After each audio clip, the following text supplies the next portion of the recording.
Bonjour à tous. Qu'est-ce qu'il prépare vraiment pour l'après-élection européenne du 9 juin? Pour l'avenir de l'Europe? On parle d'un État européen, une armée européenne. Ils veulent tout mutualiser, utiliser notre épargne. Des rapports sortent, des déclarations sont faites par différentes personnalités de ce monde euro-gaga et il faut écouter de près. Parce qu'il y a des dingueries qui sont dites et parce que se dévoilent leurs vrais projets. Je disais, l'Union européenne transformée en un État, on a fait des vidéos déjà fin 2023 sur Mario Draghi, tout ce qu'il a dit, mais il en a rajouté une couche. Puis il n'y a pas que lui. Ursula elle-même a parlé, von der Leyen, un ancien Premier ministre italien très euro-gaga, Enrico Letta, sur un gros rapport avec plein de propositions, vous allez voir. Il est important qu'on en parle maintenant, pendant la campagne des européennes, pas après le vote. Pendant, et ça devrait d'ailleurs tout ça être au cœur des débats et de la campagne. Si tout était fonctionnel et non pas dysfonctionnel comme aujourd'hui. Alors on met les pieds dans le plat, on y va aujourd'hui. Et cette vidéo, eh bien vous allez voir, tout est sourcé, il va falloir la faire circuler autant que possible, et notamment avant le 9 juin, parce qu'il faut voter en conséquence. Et il ne faut pas que voter, il faut se mobiliser de toutes les manières possibles. La politique avec un P majuscule, ce n'est pas que le vote, même si celui-ci est crucial. Et j'ai l'honneur d'être candidat aux élections européennes, tête de liste, pour la liste de coalition des souverainistes et résistants. Frexit, liberté, paix. Pour le 9 juin, faites connaître cette liste, cette candidature, puisque vous le savez, les grands médias ne nous aideront pas, c'est évident. Merci, bravo à vous. Évidemment, on se retrouve en direct ce vendredi 19 avril à 19 h. Le direct, ça y est, des 500 000 abonnés. Il va être différent. Vous allez voir, il y a plein de surprises, du plus. Et puis, toujours, bien sûr, l'actualité la plus explosive, la plus intéressante, française et mondiale, et toutes vos questions en direct, ça c'est évident. Ramenez du monde. Ne loupez pas cet événement, c'est le direct des 500 000 à 19 h, 500 000 abonnés ce vendredi 19 avril sur cette chaîne. Et continuez de vous abonner d'ailleurs à cette chaîne par un petit clic en dessous. Un petit clic, plus que jamais, abonnez-vous. Un petit clic, c'est gratuit, vous êtes abonné à la chaîne et une fois que vous êtes abonné, les vidéos circulent mieux. Et vous, ça vous aide parce qu'il suffit d'appuyer sur la petite cloche, comme ça vous êtes notifié ensuite automatiquement dès qu'il y a une nouvelle vidéo qui sort sur la chaîne. Merci de vous abonner, vous réabonner si YouTube vous a un jour désabonné. Avançons, plus nous avancerons, plus nous serons audibles. Et plus les gens qui ne nous connaissent pas vont nous découvrir et se transformer en résistants. Tout dépend de votre petit clic ici. Je vous en remercie énormément. Nos autres rendez-vous. Gros meeting. Hier, j'étais dans le Puy-de-Dôme. C'était archi comble. Bravo à Stéphanie Guillot, la référente qui a organisé tout ça avec ses équipes. Le jeudi 25 avril, gros meeting à Saint-Germain-en-Laye. Il y aura Myriam Palomba, Marc Doyer, Pierre-Yves Rougeron, beaucoup de monde. Inscription sous la vidéo en description à 19 h, c'est ouvert à tous, adhérents comme non-adhérents. La grosse manif nationale pour la paix, samedi 27 avril, rendez-vous 14 h, place du Palais Royal. Venez très, très, très nombreux. Ukraine, OTAN, Moyen-Orient, plan de paix. Soyez là. Ouvert à tous, évidemment, parfaitement sécurisé. Et puis, Chassor en Charente, jeudi 2 mai, 19 h, grosse réunion publique, Tour de France de la Liberté, Européenne 2024. Pareil, inscription sous la vidéo en description. Ne tardez pas à vous inscrire, c'est en Charente, à Chassor, le 2 mai, jeudi 2 mai, à 19 h. Inscrivez-vous, c'est ouvert à tous également, adhérents comme non-adhérents. Et vous le savez, justement, soyez là, adhérez aux patriotes, réadhérez si vous n'êtes plus à jour. Faites un don de soutien au mouvement pour nous aider à financer tout ça et ces européennes et ces actions qu'on fait à côté sans soutien particulier.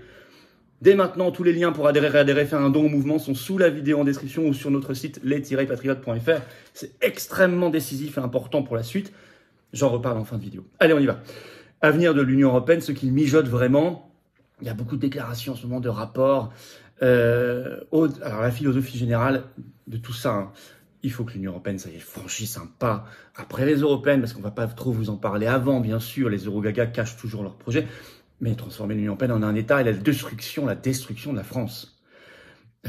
Allez voir déjà les vidéos que j'ai faites fin 2023 sur Mario Draghi notamment et ses déclarations. Alors, mais là, il y a beaucoup de nouveaux. Alors d'abord, l'obsession de l'armée européenne. Là, ça y est. Alors là, c'est Guy Verhofstadt qui sort une grande tribune dans Le Monde ce 11 avril. Alors, vous savez, il est député européen, ancien Premier ministre belge, très introduit dans les cercles euro-gaga, euro-atlantistes. Et le titre de cette tribune est clair. Au XXIe siècle, notre souveraineté sera européenne ou ne sera pas. Et dès le début de cette tribune, il fait référence à un projet de 1954, donc avant même le traité de Rome de 57.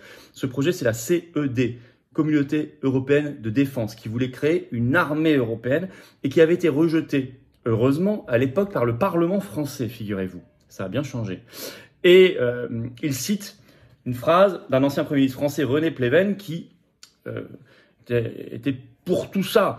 Je cite, Cette armée européenne ne doit pas simplement aligner des unités militaires nationales, déclarait un Premier ministre français.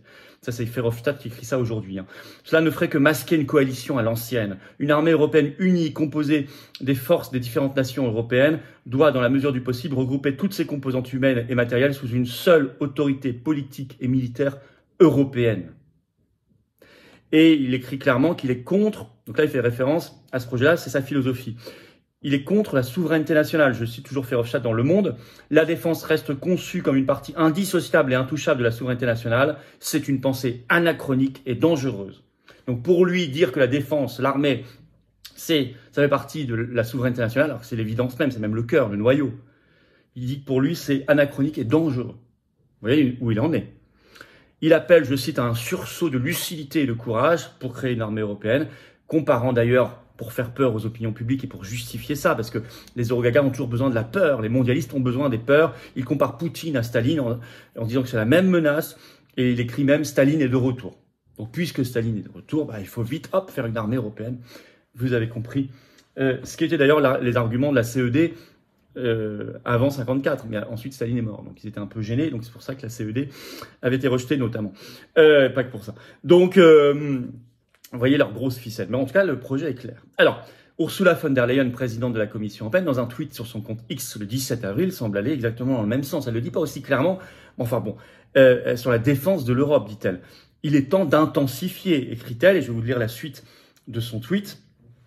Dans cet environnement de sécurité changeant, nous devons nous concentrer sur 3 priorités, écrit-elle. Renforcer la préparation de défense de l'Europe, booster notre capacité industrielle de défense en dépensant plus, mieux, européen, renforcer nos principaux partenariats. Alors, il y a un absolu danger de cette armée européenne, qu'on appelle défense pudiquement comme elle le fait ici, ou plus clairement, quand on met les pieds dans le plat, comme Guy Verhofstadt. Cette armée européenne, c'est évidemment, ce serait un supplétif de l'armée américaine, de l'OTAN, c'est évident. Ça nous enfermerait complètement, et puis elle pourrait être utilisée contre les peuples européens qui voudraient se révolter contre l'Union européenne. Ça, vous l'avez bien compris. Grand danger aussi de l'européanisation de notre industrie de défense. Ça veut dire qu'on perd l'autonomie stratégique et qu'il y a des emplois et de la recherche et développement, d'innovation qui seraient délocalisés en masse, qui quitteraient la France. Alors que nous avons largement la première industrie de défense du continent européen. Alors, deuxième projet qu'ils ont, c'est une espèce d'usine à gaz délirante sur l'élargissement. Parce que vous savez qu'ils veulent élargir aux Balkans occidentaux, donc Moldavie, Albanie, Kosovo, etc., plus Bosnie-Herzégovine, tout ça, plus Moldavie, Géorgie, Ukraine. Et là, il y a un rapport d'un ancien Premier ministre italien, très eurogaga lui aussi, Enrico Letta. Et Euractiv en a parlé, le site spécialisé, le 17 avril. Le titre « Un nouveau fonds pour compenser les effets de l'élargissement de l'Union européenne est nécessaire ». C'est ubuesque. Je vous résume la proposition, écoutez bien. Il faut des politiques d'accompagnement pour les États membres actuels. Autrement dit, l'Union européenne sait que l'élargissement va provoquer un coût financier considérable pour les pays déjà membres, dont la France.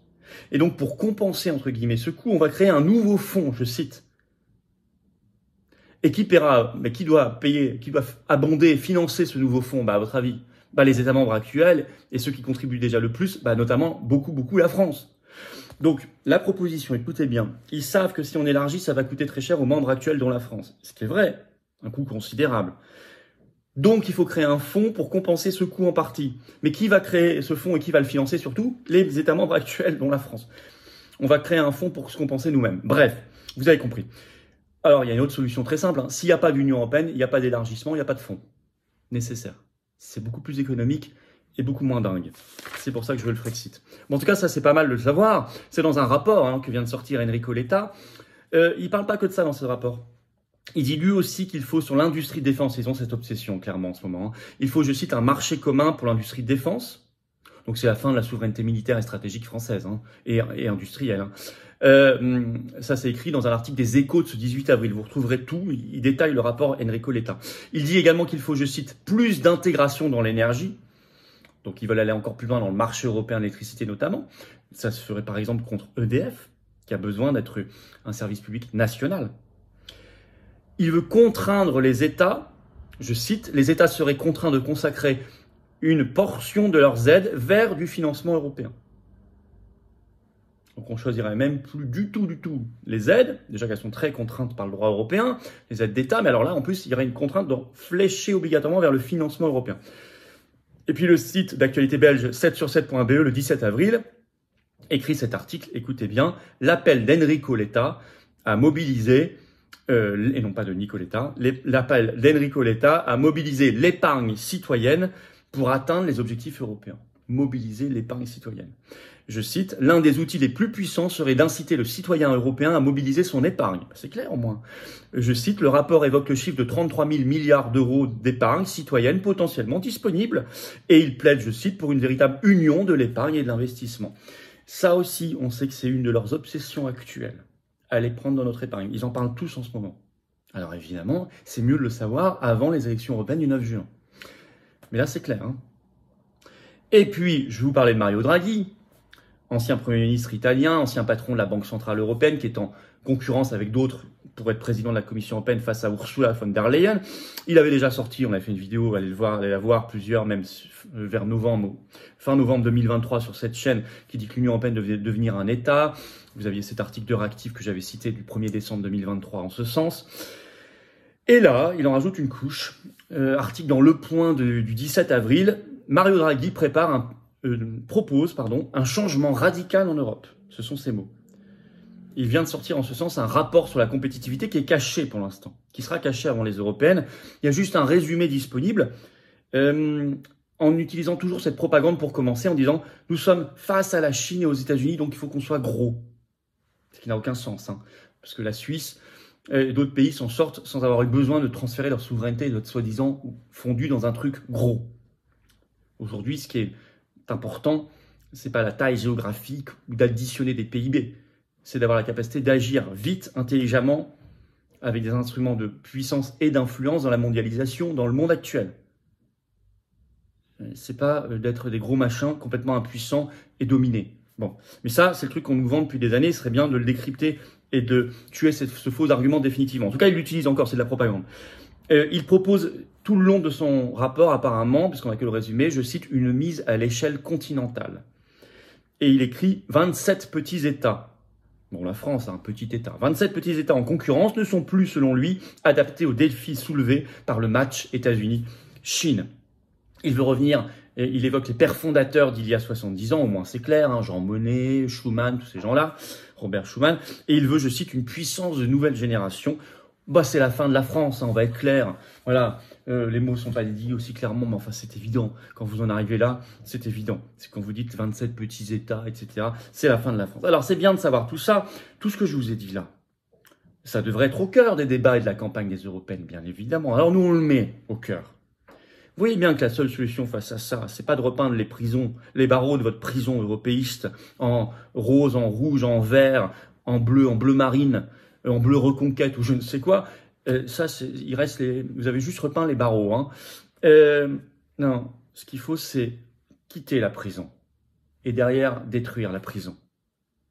Et ça, c'est la confiance, l'espérance et l'avenir. Ça s'appelle la sortie de l'Union européenne, un projet de libération nationale et d'avenir, et notamment pour les générations qui viennent. C'est le Frexit. C'est ce que je propose avec la liste magnifique de coalition des souverainistes et résistants, la seule liste de rassemblement des souverainistes dans cette élection. Frexit, liberté, paix et tout le reste. Tout notre projet est sur le site des Patriotes pour ces européennes. 9 juin. Faites savoir tout ça partout. Merci de faire circuler la vidéo, de vous abonner à cette chaîne YouTube en cliquant sur le petit bouton s'abonner. C'est un clic, c'est gratuit, c'est très important. J'insiste beaucoup, je le sais. Mais parce que je vous assure que ça change tout à la diffusion des vidéos si vous êtes abonné plutôt que pas abonné ou réabonné si YouTube vous avez des abonnés. D'ailleurs, abonnés, on en parle. On célèbre les 500 000 abonnés à cette chaîne par un gros direct spécial avec du plus que du plus ce vendredi 19 avril à 19 h en direct sur cette chaîne. Toujours, je prendrai l'actualité sans tabou, sans langue de bois, sans interdit, avec vous et toutes vos questions. Ça, pas de problème. Et il y aura des surprises en plus. Pas mal, vous allez voir. Soyez là, ramenez du monde, manquez pas ça. Et puis évidemment, je suis en grand meeting à Saint-Germain-en-Laye le 25 avril 19 h. Inscrivez-vous sous la vidéo en description et je vous attends aux Patriotes. Ayez cette carte orange, vous d'adhérents, de confiance. J'ai besoin de vous, soyez là et vous restez pas seul. Je vous assure que vous rencontrerez et vous rejoindrez une belle famille, une vraie famille, une grande famille de cœur et de conviction et de combat et de rassemblement. C'est ça les Patriotes. Mais dès maintenant, il faut venir. Remettez pas à demain. L'oligarchie ne remet jamais elle à demain ses mauvais coups. Jamais. Vous pouvez adhérer. Vous pouvez reprendre votre adhésion annuelle si elle n'est plus à jour, à vous de vérifier. C'est facile, vous pouvez faire un don de soutien au mouvement pour nous aider à financer les européennes qui coûtent 1 million à la charge du mouvement ou tout le reste qu'on finance encore à côté, comme les manifs et tout le reste. C'est facile. Adhérer, c'est le premier lien sous la vidéo en description pour le faire. Ce lien, je l'ai mis également en commentaire épinglé, une petite fiche sur l'écran maintenant. Dans quelques secondes, un lien sur l'écran. Vous choisissez faire un don de soutien au mouvement, c'est le deuxième lien sous la vidéo en description. Et en plus, tous ces liens sont sur notre site, bien sûr, leg-patriote.fr.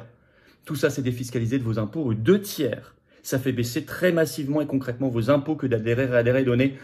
Vous mettez 60 €, ça enlève 40 € de vos impôts. Vous mettez 6 000, ça enlève 4 000. Vous mettez 100, ça enlève 67. Vous mettez 20, ça enlève 13. Vous mettez, etc.